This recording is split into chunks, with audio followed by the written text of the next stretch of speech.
Next up, we're going to be in the engineered tissues. We have Margaret Adipose, Francois, Melissa Garcia, and Tyler Wright.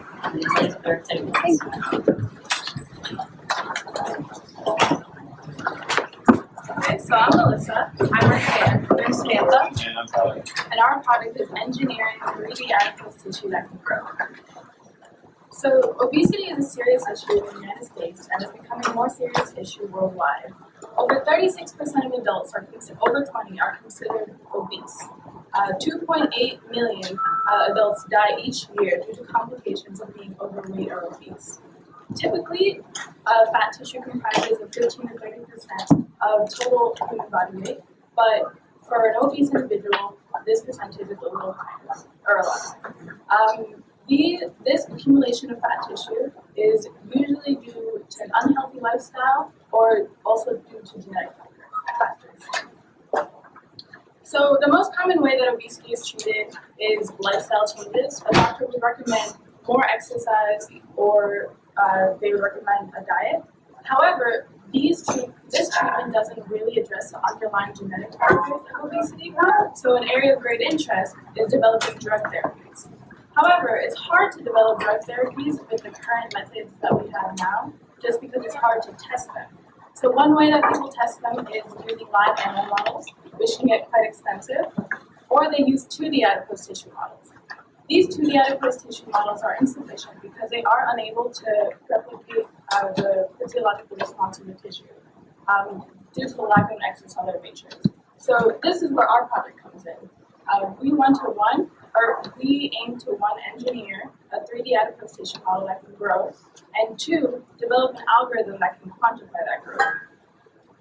So the two main components in our model are type 1 bacterial collagen that serves as our extracellular matrix, and fat cells. So we use a mouse fibroblast adipocyte that we can then differentiate into fat cell. So up here we have our 6 designs. These are 3-dimensional cross-sections of it. On the left, these 3 are simple designs. So what we do is we take collagen layer and cell layer and alternate them in different orders. What's nice about these is that they're simple. So since we're taking 2-dimensional images of our tissues, this allows us to have all the cells in the same plane, and we get nice grid images. But the problem is that fat in vivo is actually quite complex. So usually it's just a tightly packed network of adipocytes, in a collagen matrix with capillaries running through it. So what we did next was try to increase the complexity of our models. So these 3 here, you can see in D, we first our adipocytes 3-dimensional throughout the collagen gel. In E, we incorporate a 120 micron diameter microfluidic channel in that collagen, through which we can flow nutrients that will diffuse out into the cells. And in F, we try to mimic that tightly packed architecture that we find in vivo by packing our cells in a cavity. And then we take images. So for our algorithm, we take as input the images that we took in lab, and then attempt to identify every single lipid droplet in that image. So the first step to our student is to create a binary image. We do this using a combination of shape and intensity filters in order to create this final binary image where the black is the background and the white is the lipid droplets. Then we use a MATLAB connected component labeling algorithm in order to label all of the white circular clusters as our objects, which in our case is supposed to be lipid droplets. And then in the end, we use this label, all of these labels in order to compute characteristics, which is something that MATLAB takes care of. And we are able to compute characteristics such as area and diameter of each individual lipid droplet.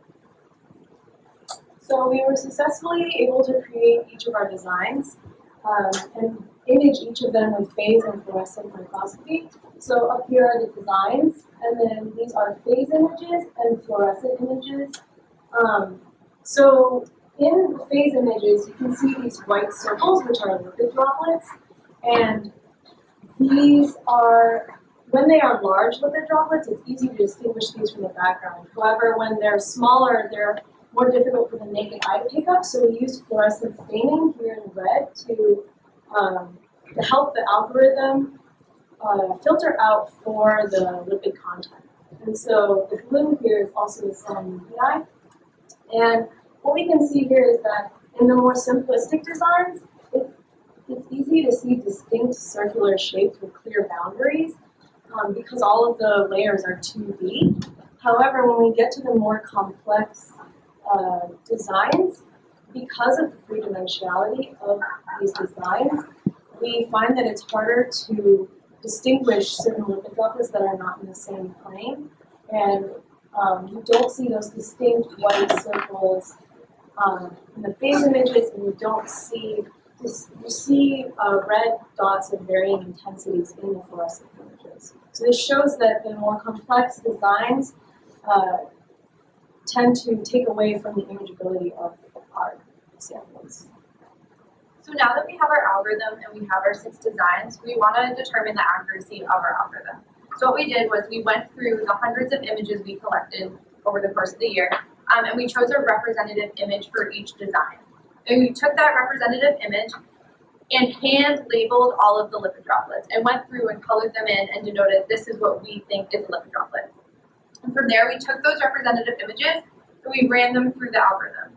And we were able to compare what we deemed as a lipid droplet to what the algorithm deemed as a lipid droplet, and we're able to determine the percent of lipid droplets correctly identified, so what matched in our, what the algorithm thought was a lipid droplet and what we thought was a lipid droplet, and they matched. The percent of lipid droplets misidentified as background, so lipid droplets that we knew were lipid droplets, but our algorithm didn't really think were and kind of let them fade into the background. And then the percent of objects misidentified as lipid droplets. So things like artifacts in the image or just really bright areas of background that the algorithm thought was a lipid droplet, however, we knew it wasn't. And so you can see, go back please. You can see from our chart that we did this for all 6 designs, and the best design was our more simplistic design, design A. And so with 73.4%, the algorithm was able to correctly identify that percentage, whereas with design F, which is one of the more complex designs, the fat pocket, it had trouble distinguishing what a lipid droplet was and what wasn't. So the second question we asked ourselves after can it identify what a lipid droplet is and what isn't, is can it correctly measure the diameter of the lipid droplets. So we took the same representative images, and instead of hand labeling, we hand measured all of the diameters of these lipid droplets. And then we took those images, ran them through the algorithm, and we were able to collect the diameters that the algorithm measured. And so you can see on the screen, we have a plot for design C. And on the x-axis, we have the algorithm measured diameter and the hand measured diameters on the y-axis. And we plotted them against each other. And if our algorithm worked perfectly, we would get a y equals x line. So it didn't work perfectly, as you can see, but it worked pretty darn well, and that's exciting. And so we calculated the correlation coefficient for each design, and we were on the table to the right, on the right. You can see that for designs A through C, the more simplistic designs, the algorithm was able to pick up the diameters better than designs D through F, which were the more complex. And this could be because in designs D through F, some of the lipid droplets weren't necessarily in the same plane and were out of focus in the images.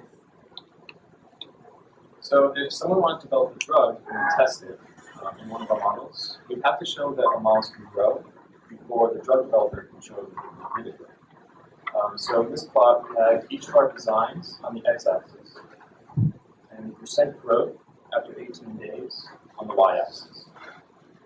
Remember from before that E and F didn't have good accuracy in the algorithm, so we kind of take these two data sets with a grain of salt and make one a little bit. But for A through D, we do see positive growth for all 3 designs, indicating that our Adipose tissue models can in fact grow.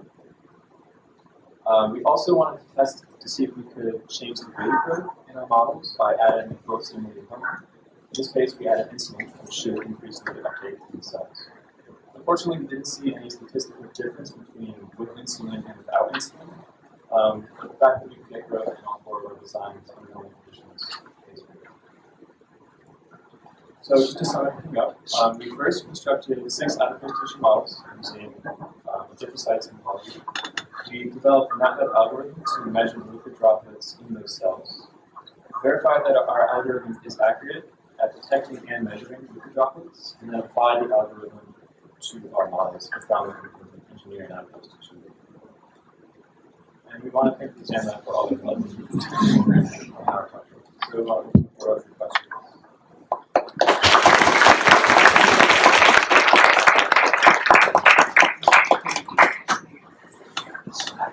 It looks like your algorithm is doing really well with your water size.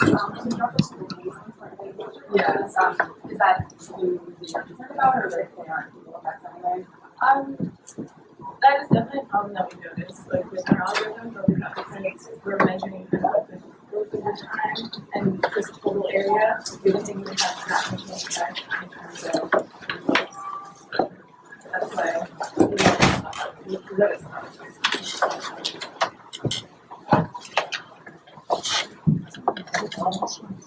What do you guys think about this negative result of insulin? That's disappointing, obviously. What do you think is going on? How can we fix it? Yeah, so actually, when we add insulin to our media, the cells are probably more metabolically active. They're uptaking more glucose. And what happens in our samples,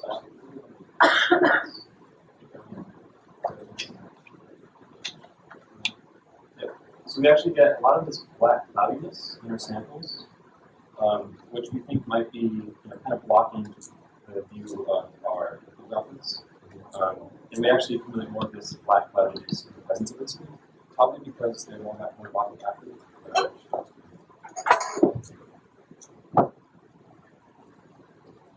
Any questions? Any reason you guys decided to take only one image for the 3D model, so it's like a T-stack or trying something like more confocal approach?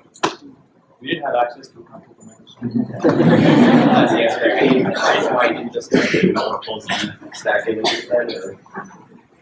Or? We definitely could have done that. You'd have to take so many slices in order to actually do that. And every slice you take, maybe more than half of those lipid droplets of those cells are going to be out of focus. And then you have to almost track, like, oh, this out of focus one correlates to this in focus one in this other image.